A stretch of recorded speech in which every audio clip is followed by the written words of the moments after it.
Magandang araw sa iyo, Commander. Sana po mabasa mo ang aking kwento. Ako po si Jim. Ang ibabahagi ko pong kwento sa iyo, yung mga naging karanasan namin magmula nang makasama ni Kuya yung babaeng nakilala niya from Samar. Ang pangalan po ng kuya ko, Brian, at yung napangasawa niya, si Ate Estela. Nakilala ni Kuya Brian ang babaeng ito nung magtrabaho siya sa Batangas. Base sa mga naging kwento ni Kuya, magmula nung makita niya yung babaeng yun, halos hindi na ito nawawala sa kanyang isip. Si Ate Estela ay nagtatrabaho sa isang karinderya at doon madalas kumakain sila Kuya, pati yung mga katrabaho niya. Nung unang makita ni Kuya Brian si Ate Estela, nginingitian daw nito si Kuya. Siyempre, nang dahil sa palay na ang lumalapit sa manok, hindi na pinalampas ni Kuya ang pagkakataon. Kaya nga sabi sa kanya ng mga katrabaho niya, ano raw ba ang nakita ni Kuya Brian sa babaeng yun? Dahil hindi naman po sa pamimintas, yung babae po na ito ay meron ng edad. Halos nasa 54 na po ata, parang ganun. Si Kuya Brian, hindi naman natin masasabing pangit. Kung tutuusin nga maraming babae ang nagkakagusto sa kanya. Kaya lang, bakit pumatol siya sa ganong klase ng babae? At ito po ang lilinawin ko, Commander, sa aking kwento.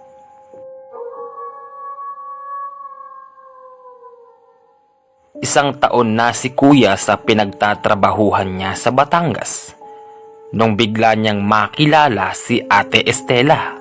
Base kay Kuya, nung bagong dating daw ito doon sa karinderya, wala siyang ibang ginawa kung hindi titigan ito, at nang dahil doon, napapangiti raw si Kuya araw-araw. Yung tipong excited siya gumising at pumunta sa tapat na karinderya para kumain. Isang hapon, pagka-out ni Kuya sa trabaho, agad siyang pumunta sa karinderya kung saan nagtatrabaho si Ate Estela. Magandang hapon. Pwede pa po bang kumain? Ang wika daw ni Kuya. Sumagot yung isang kasama ni Ate Estela. Ang sabi daw nun, pwedeng-pwede pa raw siyang humabol basta si Kuya malakas daw ito doon sa karinderya. Napangiti naman si Kuya at lumilinga-linga siya sa paligid. Hinahanap niya kung nasaan na ba yung babaeng natitipuhan niya.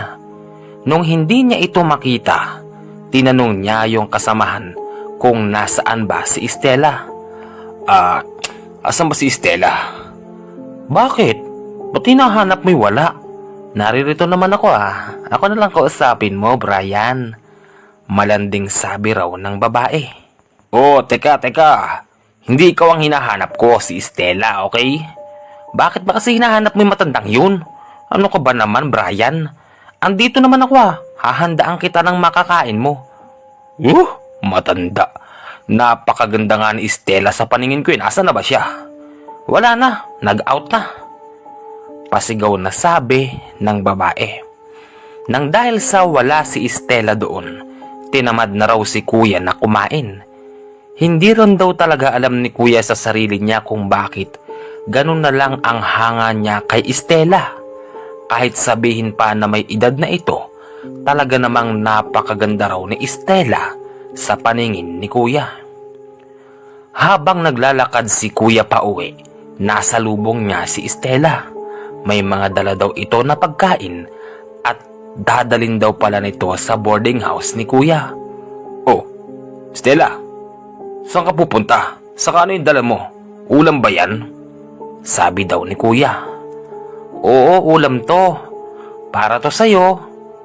Wow, talaga. Napakaswerte ko naman. Alam mo, galing nga ako dun sa karinderya nyo kaso wala ka. Nung malaman kong wala ka dun, wala na akong gana kumain. Buti na lang nasa lubong kita. Para sa akin ba talaga yan, Estela? Oo, para sa ito. Tara sa inyo. Isinama ni kuya si Stella doon sa kanilang boarding house. Gulat na gulat yung mga katrabaho ni kuya. Dahil sa unang pagkakataon, ngayon lang daw nagsama si kuya ng matanda doon. Biro ng mga kasamahan niya. Paring Brian, sino ba yung kasama mo? Hindi ba yun yung nandun sa may sa karinderya ba yung paring Brian? Wag mo sabihin kayo na. Pare naman, grabe ka naman magbiro pare, wag ka naman ganun. Para nagdadala lang ng ulam yung tao binibigyan mo na ng ibig sabihin pare. Pare, kilala kita pare. Sa oras na mag-uwi ka ng babae rito sa boarding house natin, malamang merong matinding digmaan ang mangyayari. Ewan ko sa'yo, ang sabi raw ni kuya. Ito namang si Stella, habang binubuli si kuya ng mga katrabaho niya, ngingiti-ngiti lang daw ito at para bang wala siyang pakialam sa mga sinasabi ng mga ito, hanggang sa sinabi ng mga katrabaho ni kuya na lalabas daw muna sila. Mahirap na raw kasi madamay sa magaganap na digmaan doon sa kanilang tinutulugan. Pag-alis ng mga kasamahan ni kuya sa kanilang boarding house, inilapag ni kuya yung ulam na dala ni Stella. Stella? O ano Brian? Halika nga dito Stella ko. Paakap nga. Nung mga oras na ito ay umiral na yung pagiging lalaki ni kuya. Kagaya nga ng sinabi ng kanyang mga kasamahan sa boarding house, ayaw nilang madamay dahil nga may magaganap na matinding digmaan doon sa boarding house. At totoo nga, may naganap sa kanilang dalawa. Pagkatapos nung gabing iyon, ang sabi raw ni Stella, hindi na ito aalis sa tabi ni kuya. Ang gusto nitong mangyari, hindi na siya magtatrabaho doon sa kantin at magsasama na lang daw silang dalawa ni kuya. Ito namang si kuya, hindi talaga namin maintindihan ang pag-uugali niya nung mga panahon na yun. Kasi isipin mo, pumayag siya sa kagustuhan ni Stella na magsama sila. Kaya nga lang, nang dahil sa nakashare si kuya sa mga boarding house, nagagalit yung mga kasamahan nito. Ang wika pa raw nung isa nilang katrabaho. Ano ba pare? Nagsasama kayo Dapat may sarili kayong bahay pare. Hindi kayo dapat nandito sa boarding house natin. Aba para lang to sa mga lalaki pare. Ang sabi daw nung isa. Ang sagot ni kuya. Bakit pare? Ikaw ba may-ari nito? Pumayag naman yung may-ari na magsama kami rito. Kahit na pare, ang ibig kong sabihin, para kayong mag-asawa nagsasama na kayo sa isang bubong. Bigyan mo naman ng privacy yung asawa mo pare. Saka, gusto mo mangyari?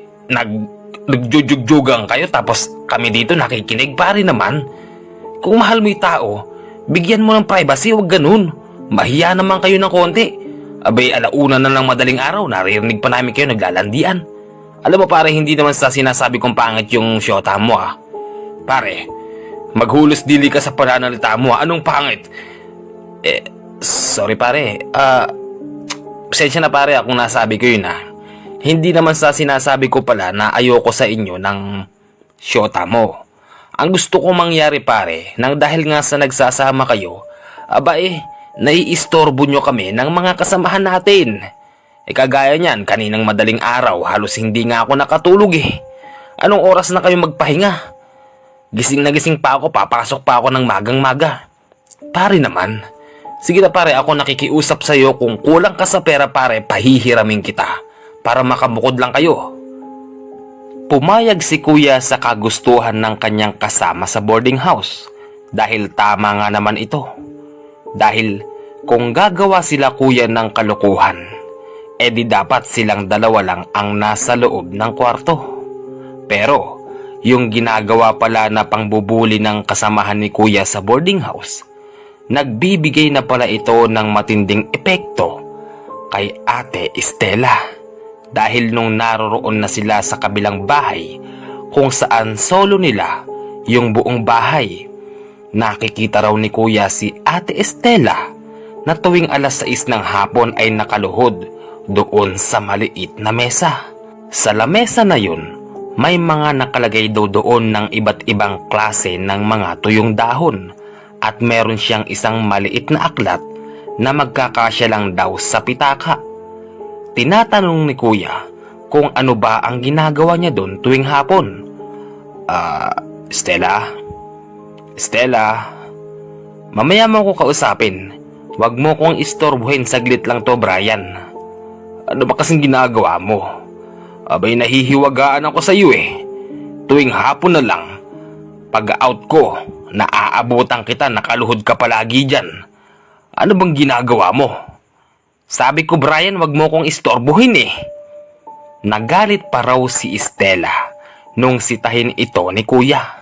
Nang dahil dun, pinabayaan na lang siya ni Kuya hanggang sa kinabukasan. Pagpasok ni Kuya sa trabaho, doon niya nabalitaan na yung dati niyang kasamahan sa boarding house, ito raw ay biglang na aksidente. Aksidente na hindi dahil sa pagmumotor. Aksidente daw siya na nahulog sa dagat at yung kinatatayuan niya daw nung mga oras na yon, mataas na pwesto. Paghulog daw nun sa dagat, meron pang isang binagsakan ito, isang malaking bato. Nung tumama daw ang katawan nito doon, bigla raw itong binawian ng buhay at saka nahulog sa dagat. Gulat na gulat si Kuya sa balita na yon. Hindi siya makapaniwala kung paano nangyari yun. Doon kasi sa pwestong pinaglaglagan ng kasama niya, palagi silang nakatambay doon, kaya imposible naman na aksidenteng mahuhulog to doon. Kinabukasan, itong asawa ni Kuya na si Estela, nakita niya na naman na nagdadasal doon at nakaluhod. Tapos, nakadipa ang mga palad nito at meron siyang sinasabi na hindi naiintindihan ni Kuya. Nang dahil doon, talagang medyo weirdo na ang tingin niya kay Estela. Estela! Hoy! Estela! Tumingin lang daw ito sa kanya ng napakasama. Huminto si Kuya sa pagtawag niya kay Estela at siya na ang nagluto ng hapunan. Habang nagluluto daw si Kuya at andoon siya sa kusina, lumapit daw sa kanya si Estela at saka umakap ito. Brian, gusto ko sanang makarating sa inyo eh. Pwede ba tayong pumunta ron? Bakit? Hindi pa ako nakakapag-leave. Saka na. Brian naman eh. Gusto kong makilala yung pamilya mo, Brian. Saka na nga, Estela. At saka, wala pa tayong ipon. Hindi ako uuwi sa probinsya namin hanggat wala akong ipon. Nakakahiya naman sa nanay ko. Baka sabihin naman niya nagtrabaho ako tapos wala akong pera. Di sila pa magpapakain sa atin dun. Brian naman sige na. Nang dahil sa makulit itong si Estela at ayaw niyang mag-away silang dalawa ni Kuya, nagawa ni Kuya na maglib agad at nakautang pa ito ng malaking pera sa kanilang kumpanya. Nangako si Kuya na sa loob lang ng 2 linggo ay uuwi na rin siya doon sa Batangas para magbalik sa trabaho. Kaya nga lang, hindi ito nangyari. Pagbaba pa lang nila Kuya ng tricycle, papasok doon sa gate ng aming bahay, ako ang kauna-unahang nakakita kay Kuya. Ang bati ko sa kanya, "Oy, tol, dumating ka na pala. Ano, kamusta? Teka, sino to?" Jim, siya si Stella. Stella? Anong meron? Ano siya, nanay mo? Bilan mo? Ano nga, Kuya? Grabe ka naman. Asawa ko yan, okay? Huh? Asawa mo yan? Sigurado ka ba dyan, Kuya? Kuya, parang hindi na yata ikaw yung dating utol ko na talagang hindi namimili ng mga pangit. Aba, Kuya, Sa dinami-dami ng mga naging ex mong magaganda, ba't napunta ka rito sa babaeng to? Hi po. Ako nga po pala si Jim. Kapatid ko po si Kuya Brian. Ikinagagalak kitang makita. Yun lang ang naging sagot sa akin ni Stella dahil sa palagay ko ay nabubuisit na ito sa pangbubuli ko. Hindi naman po talaga sa pangbubuli, Commander. Talaga namang kahit sino magugulat sa nangyari. Kasi isipin mo, yung kuya ko talagang naggagandahan ang mga ex nito sa amin. Pero bigla siyang bumagsak sa ganong klase ng babae. Binuhat ko yung mga gamit ni kuya galing sa tricycle. Ipinasok ko ito sa bahay at sinabi ko sa aking mga magulang na mama, papa, nariyan na si Kuya Brian at may kasamang matanda. Sa part na pagkakasabi ko ng matanda, biglang napatingin sa akin ng masama si papa habang ako tumatawa. Agad din akong lumabas ng bahay at pagkakita ko kay kuya at kay Stella, naroroon din sa labas yung isang babae na talagang noon pa ay patay na patay kay kuya. Uy! Sheena! Andiyan ka pala! Siya nga pala, nakilala mo na ba tong asawa ni kuya? Asawa mo to, Brian? So weird, ha? Kalain mo? Yan ang pinalit mo sa akin? Brian, ano mapapala mo dyan? Tignan mo naman yung edad naming dalawa. Ay kung tutusin parang anak ka lang yan Ang sabi ni Sheena. Sheena, huwag ka namang masyadong magsalita sa asawa ko. Kahit gaganyan-ganyan yan, kahit sabihin nating may edad yan, mahal na mahal ko yan. Saka, ano din bang mapapala ko sa'yo noon? Tamang hindi kita gusto ngayon at mas maganda sa paningin ko. Yung asawa ko na bago, yun ay si Stella at hindi si Sheena. Sigurado ka dyan, Brian? Baka mamaya makilala ni Tito at Tita yung bago mong asawa. Ewan ko, bahala ka. Binubuli din ni Sheena si kuya dahil si Sheena ay dating girlfriend ni kuya. Pumasok na kami sa bahay. Ang bungad na sabi agad ni Papa, Brian, sino to? Huwag mo sabihing asawa mo to. Pa, siya po si Stella. Nagli-live-in na kami, pa. Aba, anak, ano ba naman yan? Napakaganda mong lalaki. Tignan mo, nabungaran ka ni Sheena. Anong nangyari? Binuli ka? Ay naku anak, halika nga, mag-usap nga tayo. Pa, mahal ko po ang asawa ko, pa. Huwag niyo na kaming pigilin. Kahit na anak, ang gusto kong mangyari, mag-asawa ka ng nababagay sa'yo. Hindi yung ganyang... Ano bang nakita mo dyan, ha, Brian? Pa naman, huwag niyo naman akong husgahan. Alam niyo naman nung araw pa, babaero ko dati, Papa, pero nagbago na ako. Kahit na, Brian, alam kong babaero ka at mana ka sa akin, pero pumili ka naman, anak. Sa palagay mo, magiging bukodo kami dyan sa... Ano ka pala nun? Stella. Oh, Stella, sa palagay mo, magiging bukodo kami dyan? Kung hindi kita mapipigilan sa kagustuhan mo, Brian, pues, bumukod kayo ng bahay. Ayokong dito kayo titra, ha? Galit na sabi ni Papa. Nang dahil sa walang uwing pera si Kuya, walang nagawa si Mama at Papa kung hindi payagan sila na magsama na lang sa aming bahay. Pilit din naman silang tinataboy ni Papa dahil alam ng aking papa na meron silang iniwanan na trabaho sa Batangas. Pero itong si Stella, siya pa rin ang mas nasusunod kesa kay kuya. Dahil narinig ko silang nag-uusap, ang sabi ni Stella, wag na raw silang bumalik ng Batangas. Dito na lang daw sila magtrabaho sa aming probinsya para dito na rin sila magsimula. Ito naman si kuya kong utu-uto. Hindi talaga namin malaman kung ano ba ang pumapasok sa kokote nito. Dahil kung ano man ang sabihin ng babaeng yun, sinusunod ni kuya. Minsan pa nga, may pagkakataon na para bang aso si kuya. Dahil kung sigaw-sigawan ito ni Stella, para siyang takot na takot dito. Isang sabi lang nito, agad ginagawa naman ni kuya. Mama, ma, o ano? Tignan mo yung anak mo. Abay parang tanga. Sinisigaw-sigaw ba naman ng babaeng yun? Sumusunod naman agad. Ay nako, gawan natin ng paraan to para makabukod ang mga to bahala ka, sige. May pera ka naman, di ba? Gawan man lang ng paraan para yung anak mo magkaroon ng sariling bahay. Lintik na Brian to. Magtatrabaho, hindi nagpapadala sa atin. Abay uuwi dito may kasama pang babae. Napakasakit sa ulo tong. Di bali sana kung yung inuwi nito kaso ibe. Ay nako kang bata ka. Pag nakakuha ako ng pagkakataon, kakausapin kita ng maayos. Baka sakaling matauhan ka, Brian. Ang wika ni Papa. Ito namang si Kuya, inuutosan ni Estela na maglaba.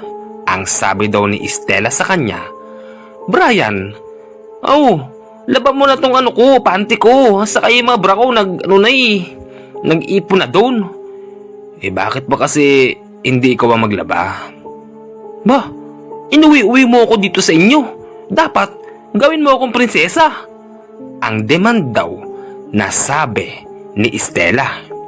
Ito namang si Kuya, kahit sinisigaw-sigawan na, wala itong magawa. Para lang talaga itong aso na sunod-sunuran sa kagustuhan ni Estela. Lumipas ang 3 buwan ay hindi na nakabalik si Kuya at Estela sa Batangas. Dito na talaga sila nanirahan sa amin at kasama namin sila sa hapagkainan. Kasama namin sila sa loob ng bahay at lahat ng gamit namin doon ginagamit din ni Kuya at ni Estela.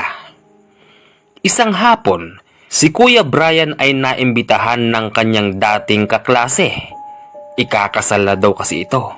Kailangan doon si Kuya upang makasama na magkarne ng baboy. Nagpaalam si Kuya kay Estela. Agad naman itong pumayag. At ang bilin pa ni Estela, uwiin daw siya nito ng makakain. Nung pumayag na ito, agad umalis si Kuya. Ako naman ay nakaupo sa sopa.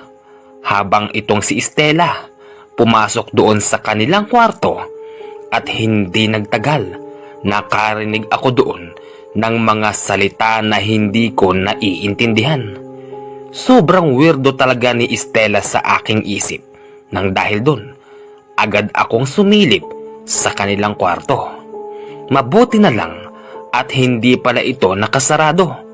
Pagsilip ko doon, walang ilaw sa loob ng kwarto, kung hindi yung isang napakaliit na kandila na nagbibigay ng liwanag sa kanilang kwarto. Tuluyan na akong pumasok sa kwarto nila at ang plano ko nun, gugulatin ko lang si Estela at tatanungin ko kung ano ba ang mga pinaggagawa niya. Pagpasok ko sa kwarto, hindi niya ako naramdaman. Unti-unti akong lumakad papalapit sa kanya, pero bago ko siya malapitan, agad siyang humarap sa akin. Sa pagkakataon na ito, gulat na gulat ako, Commander, dahil yung itsura ni Estela nung mga oras na ito, para bang hindi na siya. Dahil yung mukha niya ay mukhang 54, pero nung mga oras na ito, para siyang nasa 80 na. Talaga namang kulukulubot yung mukha niya. Akmang tatakbo na ako nung bigla niya akong hawakan sa damit. Gulat na gulat ako dahil nagsalita siya at ang salita niya, hindi na ganon sa boses niya. Boses na ito ng matanda. Saan ka pupunta, Jimmy? Bakit? Anong kasalanan ko sa'yo? Bakit mo ko binubuli? Ha, Jimmy?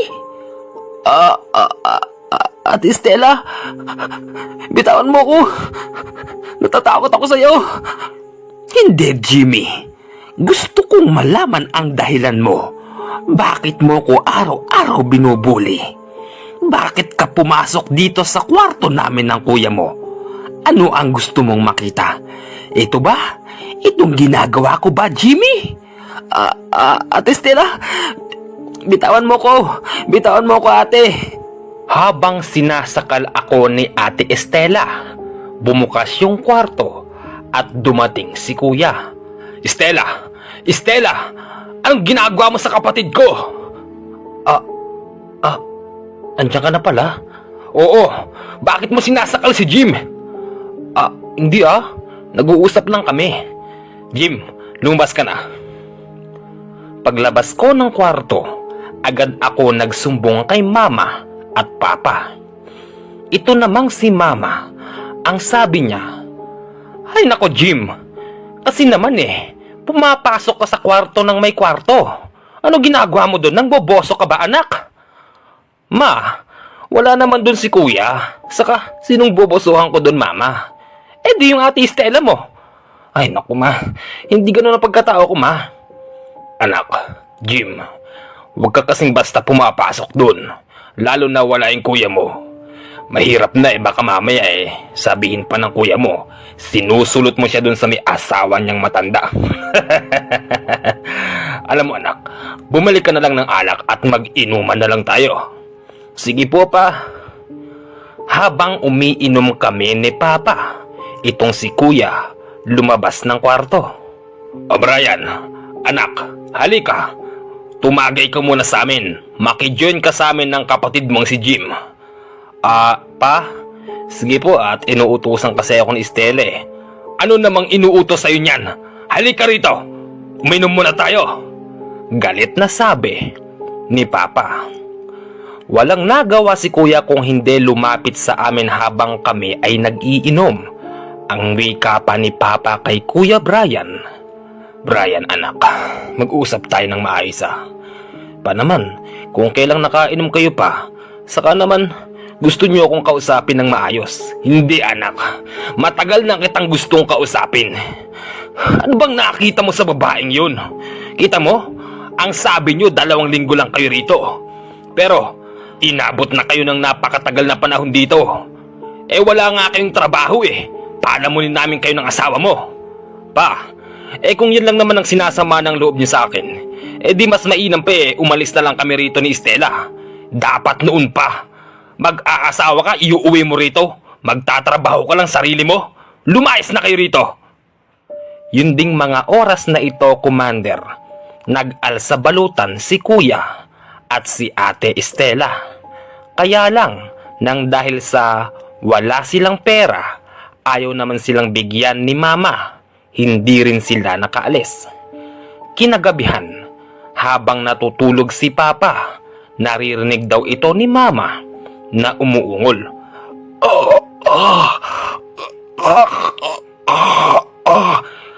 Ganon daw ng ganon si Papa. Habang si Mama, masarap din ang tulog, pero nagising siya dahil si Papa umuungol at akala mo binabangungot ito.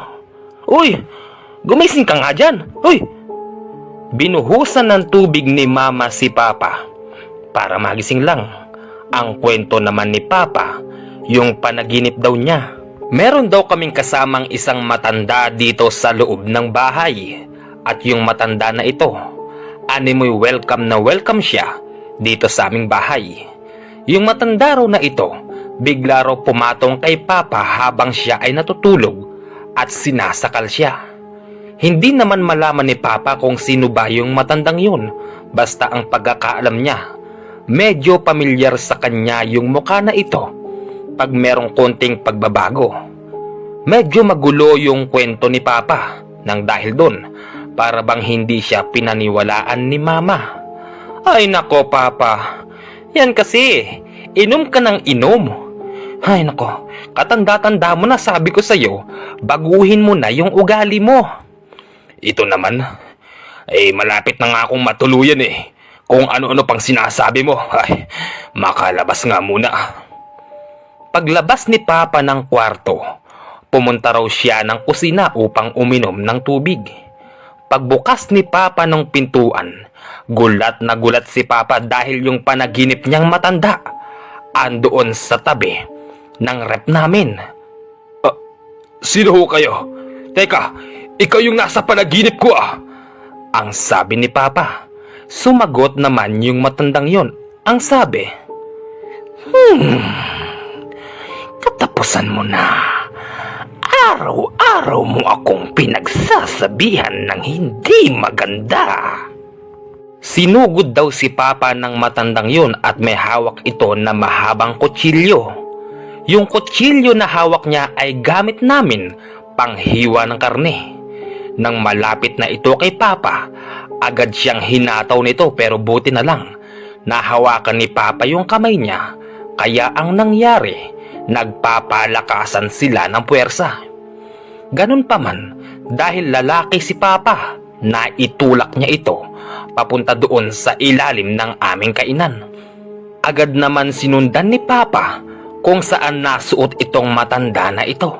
Pero pagtingin doon ni Papa, wala na yung matandang itinulak niya.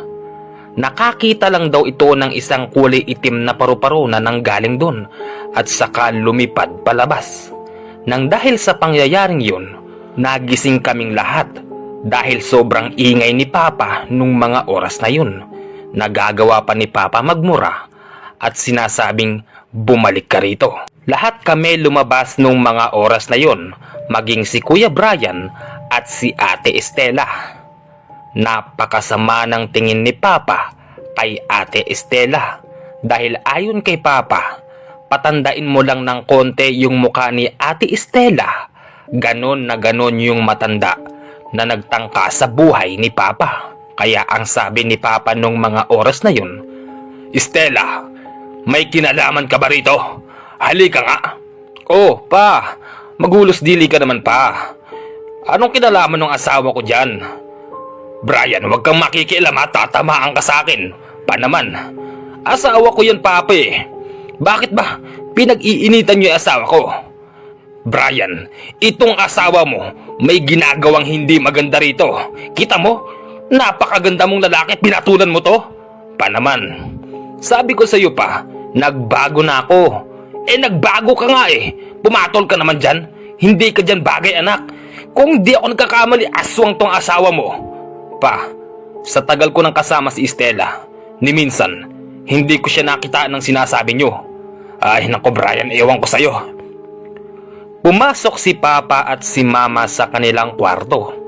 Ako na lang ang naiwan doon at si Kuya Brian at saka si Ate Estela. Ang sabi ko naman kay Kuya, Kuya Brian, kung di ako nagkakamali Kuya, ginayuma ka niyan si Estela eh. Ano ba Jim, isa ka pa? Tumigil ka, pare-parehas na lang kayo nila Papa at Mama. Wala na lang kayong magawa, kaya palaging si Estela na lang ang nakikita nyo. Huwag kayong mag-alala, aalis din kami rito. Kuya, sinasabi lang namin yung totoo Kuya. Makinig ka sa amin, hindi kami naniniwala sa'yo na mahal mo yung babaeng yan. Isipin mo Kuya, ilang babae na yung nagdaan sa'yo. Napakagaganda nun. Oh, paano nangyari pinatulan mo yung matanda na yan? Isa pa, Jim. Tatamaan ka sa akin, Jim. Ay naku Kuya, bahala ka sa buhay mo. Lumipas ang isang linggo. Nagpaalam itong si Ate Estela na pupunta raw siya doon sa palengke. Meron daw kasi itong nais bilhin doon. Pinabayaan naman siya ni Kuya dahil si Kuya may inuutos si Papa nung mga oras na yun. Ang hindi alam ni Kuya, habang wala si Ate Estela, tumawag na kami ng albularyo. At pagdating ng albularyo sa bahay, nagulat si Kuya. Bakit daw merong albularyo sa bahay? Ano raw meron? Ano daw ang gagawin ng albularyo na ito dito sa bahay? Ang wika pa ng albularyo, hala Diyos ko! Aba, ito na ba si Brian? Anong nangyari sa'yo? Sino ho kayo? Aba teka Brian, hindi mo ako nakikilala. Ako yung ninong mo.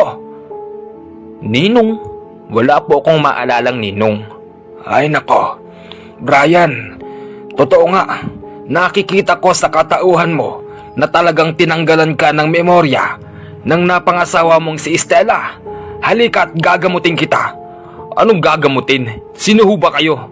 Lumayas nga kayo sa harapan ko. Jamie, pakitawag mo sila Papa mo. Pagdating ni Papa at Mama, ang ginawa ni Papa, hinawakan itong si Kuya at hindi ito nakapalag. Ang sabi naman ni Mama sa albularyo, "Mapapagaling po ba anak ko?" "Hindi na po kasi namin gusto yung nakikita namin sa kanya araw-araw eh. Ginagawa siyang alipin nung Estela na yun. Ano bang meron doon pare?" Mare, yung babaeng yon ay may lahing mangkukulam at may kakayahan din siya na manggayuma. E asa na ba'y babaeng yon? At tuturuan ko ng leksyon. Sumagot ako doon sa albularyo. Wala po. Pumunta po ng palengke." Pero meron siyang mga gamit na naiwan ba rito? "Meron po doon sa kwarto." Akmang papasok yung albularyo sa loob ng bahay. Itong si Kuya, mas lalong lumalakas yung sigaw at sinasabing wag pakikialaman ang lahat ng nasa kwarto. Pero nang dahil si Kuya ay tinali ni Papa, wala siyang nagawa at dire-diretso lang pumasok sa kwarto nila yung albularyo na kumpare ni Papa. Yung albularyo pala na ito, ninong pa ni Kuya, kaya lang wala siyang maalala na may ninong pala siyang albularyo. Pagpasok ng albularyo sa bahay, nakita ko doon, meron siyang hinahalungkat sa ilalim ng maliit na mesa. Nung mahalungkat niya yung ilalim ng lamesa, meron siyang kinuha doon, kulay itim na punch at sa loob nito merong maliit na aklat. Nung buksan ito ng ninong ni Kuya, nakita niya doon na nakasulat yung pangalan ni Kuya at mga Latin. Ang sabi naman ng albularyo, Ito yung ginagamit ng babaeng yun upang itong si Brian mawalan ng memorya at tanggalan ng pag-ibig sa mga ibang babaeng mas maganda dito sa Estela na ito. Tignan mo nga pare nakalagay pa yung picture ng anak mo. Pare, ano bang ibig sabihin ng mga nakasulat na yan? Itong nakasulat dito pare, ito yung ginagamit ng mga mangkukulam upang makabiktima sila ng taong gusto nilang paibigin.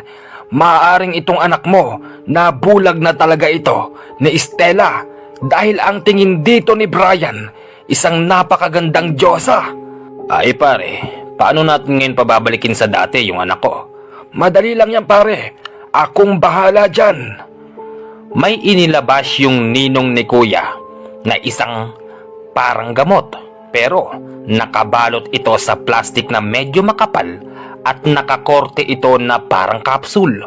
Ibinigay ito ng manggagamot kay Papa at pilit pinapainom kay Kuya. Pero itong si Kuya, sobrang lakas. Ayaw niya magpapigil at ayaw niyang ngumanga. "Brian anak, inumin mo to. Ito lang ang makakapagpabalik sa'yo. Ginayuma ka pala ng Estela na yun eh." Ang wika ni Papa. Si Kuya naman, wala siyang ibang ime kung hindi puro sigaw at puro mura. Nang dahil doon, wala nang ibang nagawa si Papa kung hindi sikmuraan si Kuya para makatulog. "Pare, tulog na si Brian Ano, painom ka na?" Sige pare, ipainom mo na. Isinaksak ni Papa yung gamot na ibinigay ng albularyo doon sa bunganga ni Kuya. Tapos, sinabayan pa ito ng tubig na isang baso. Makalipas ang isang oras, nagising na si Kuya. Wala na nun yung albularyo at si Ate Estela andoon na sa kwarto. Hindi alam ni Ate Estela na nakagapos pa si Kuya dahil itinago namin to doon sa kwarto nila Papa at Mama. Nung magising si Kuya, takang-taka siya. Bakit daw siya nakatali at saka bakit daw siya andito sa bahay namin? Ma, Jim, bakit ba nakatali ako? Saka, ang alam ko nasa Batangas ako Nung mga oras na ito ay wala palang malaman si Kuya sa mga nakaraan niya. Kaya ang sabi dito ni Papa, "Anak, halika na, bumangon ka na. Andun yung asawa mo sa kabilang kwarto. Inaantay ka na." "Ano? Anong asawa, Papa? Wala akong asawa." "Ay nako anak, halika na nga." Pagalit na sabi ni Papa. Pero ang plano ni Papa, ipapakita niya si Stella kay Kuya upang malaman kung talaga bang may bisa yung ipinainom ng albularyo. Anak, kilala mo ba yung babaeng yan? Teka, pa, sino ba yan? Ba, saka, ba't nandito ka sa kwarto ko? Sino ka ba? Nung mga oras na ito, kumpirmado, hindi alam ni Kuya yung mga nakaraan niya. Dahil yung gamot na pinainom dito ng albularyo, may mga sangkap pala ito pangontra sa gayuma. Nung mga oras na ito, si Stella ay wala nang magawa kung hindi mag-impake ng mga gamit niya. Sige Stella, dapat noon mo pa ginawa yan eh. Lumayas ka na sa bahay namin. Ginayuma mo pala anak kong lintik ka. Kaya pala itong si Brian walang maalala dahil ganun ang ginawa mo. Akmang sasapakin ni Papa si Stella, pero pinigil ito ni Mama, ako at ni Kuya Brian. Basta ang sabi lang ni Kuya Brian, wala daw siyang maalala na nag-uwi siya ng babae rito. At higit sa lahat, hindi raw siya pumapatol sa ganun katanda ang itsura. Di bali daw sana ganun ang edad kung medyo itsurang bata pa. Yung tipong mapag-ayos araw-araw, pwede na daw sa kanya yun. Pero kung ganun daw ang itsura, kailanman daw ay hindi siya papatol dun. Bago umalis si Stella sa aming bahay, nagbanta ito na uubusin niya raw kami pag nakakuha siya ng pagkakataon. Sobrang sama ng titig niya sa amin habang dinuduro niya kami. Ang una niyang dinuro ay si Papa. Sumunod ako, si Mama at kahuli-hulihan si Kuya. Lumipas lang ang 2 linggo. Heto na, meron na kaming nararamdaman na kakaiba sa mga katawan namin. Una si Papa, dumadaing ito ng sakit ng likod. Akala naman ni Papa nung una, simpleng sakit lang ito sa likod. Hanggang sa tinanggal ni Papa yung damit niya at doon namin nakita na merong mga maliliit na butas sa likod ni Papa. At ang pinagtatakahan namin, sa mga butas na maliliit sa likod ni Papa, may mga lumalabas doon na mga uod. Nung makita ito ni Mama, napasigaw si Mama. Hala Diyos ko! Anong nangyari sa'yo?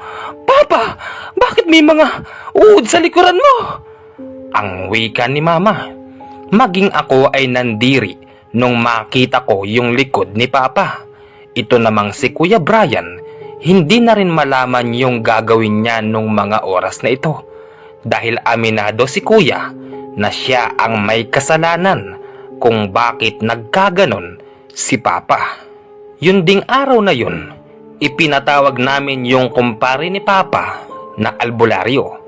Ang sabi nun, Pare, maaaring ikaw ang uunahin ng babaeng yon dahil ikaw yung pinaka gumagawa sa kanya ng hindi maganda araw-araw. Eh hindi ba pare palagi mong pinagsasabihan yung babaeng yon?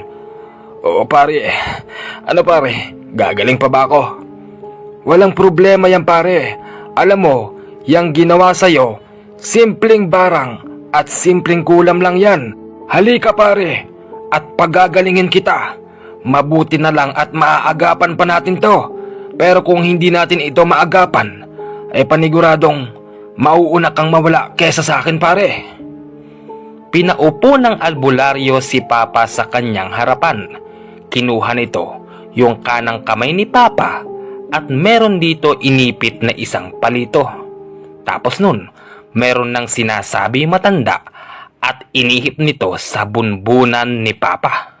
Makalipas lang ang 1 segundo matapos ihipan ng albularyo si Papa, bigla itong tumingala at tumingin sa albularyo. Nagsalita naman yun. Ang sabi, "Nasaan ako? Sino kang matanda ka? Ha? Anong pakialam mo sa problema namin, ha?" Sino ka? Bakit kailangan mong kulamin ang taong ito?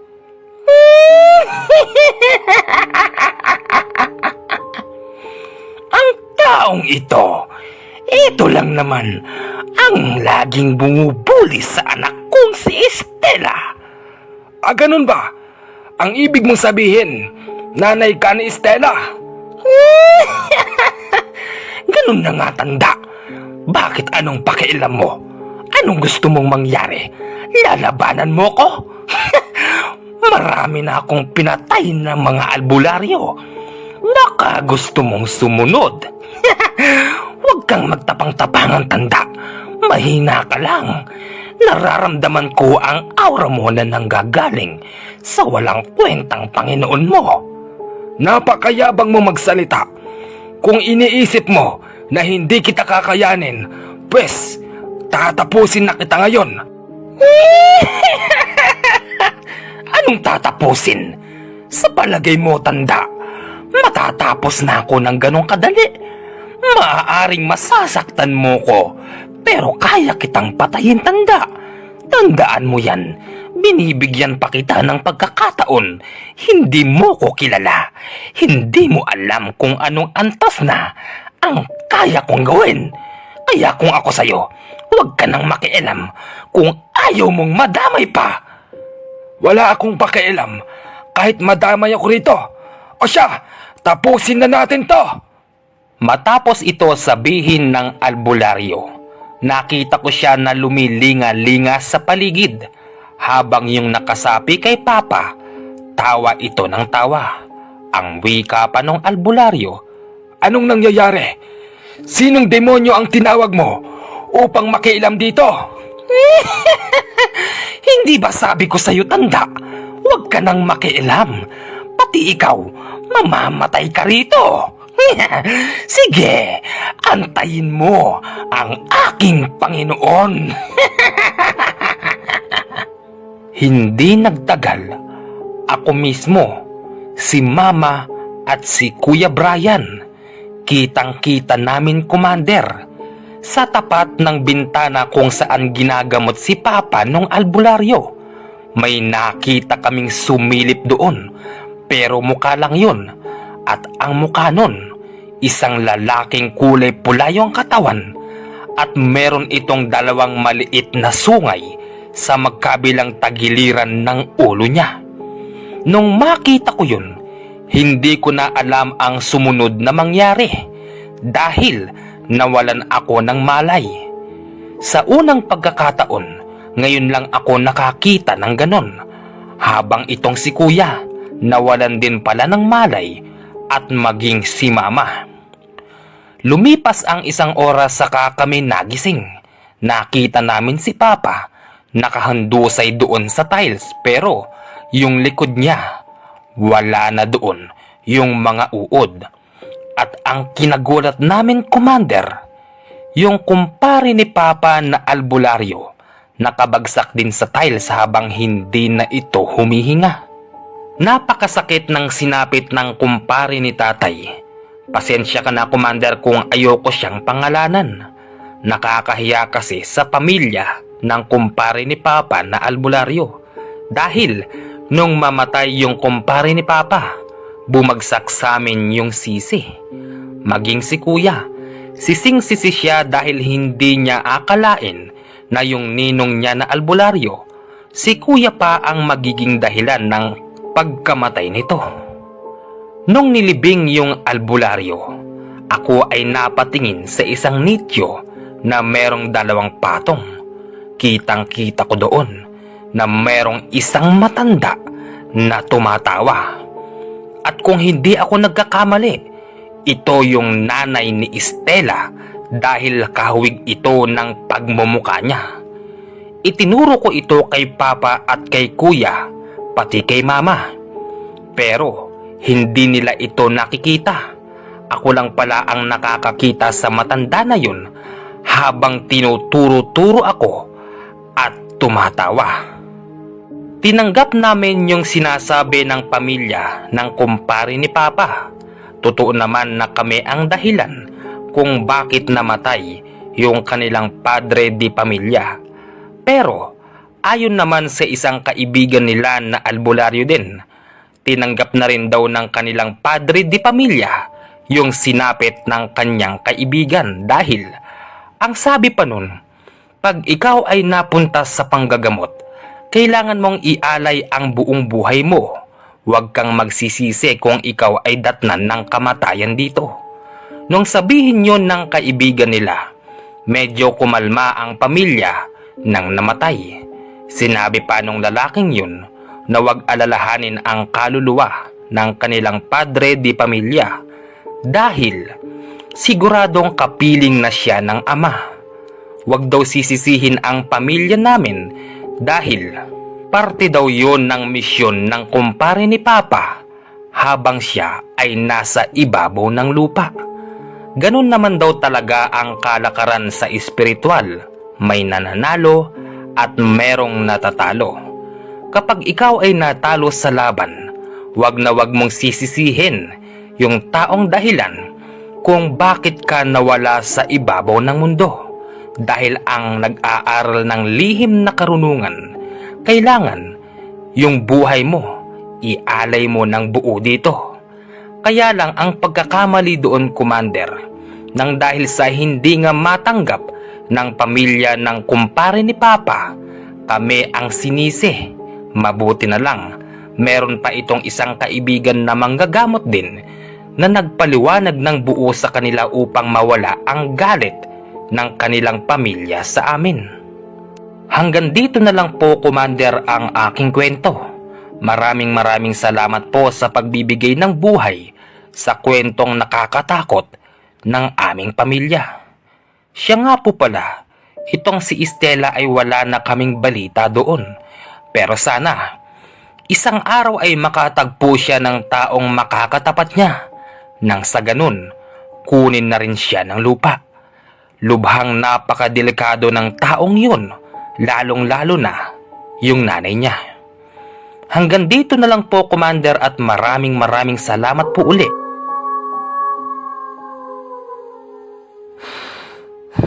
Alam nyo, ang maibibigay kong opinion dito kasi hindi naman po kasi lahat ng oras nananalo po yung mga albularyo laban sa ganyan. Maaaring yung albularyo po na ito ay hindi pa niya naaabot yung talagang rurok ng kakayahan ng iba pang mga albularyo. Nagkataon naman na nakatapat siya ng sobrang lakas na mangkukulam. At ang malupit pa dun, isang tawag lang niya sa kanyang tinatawag na Panginoon. Nagpakita pa yun ng personal dito kala Kuya Jim, kay Kuya Brian at saka sa mama nila. Nakakatakot, ano? Ibang klase. Nung una ko itong binabasa, akala ko medyo katatawanan pero nasa huli pala yung nakakatakot. Hindi ko akalain yun. Kuya Jim, maraming salamat sa pagbabahagi ng kwentong buhay nyo. Mag-iingat po kayo, baka mamaya pati kayo balikan yan. Kasi di ba nga binubuli nyo yung tao na kesyo matanda, ganon. Maaaring may natitira pang galit dyan. Ang ugali ng mga yan, hindi basta-basta nag-aalis ng galit yan sa sarili.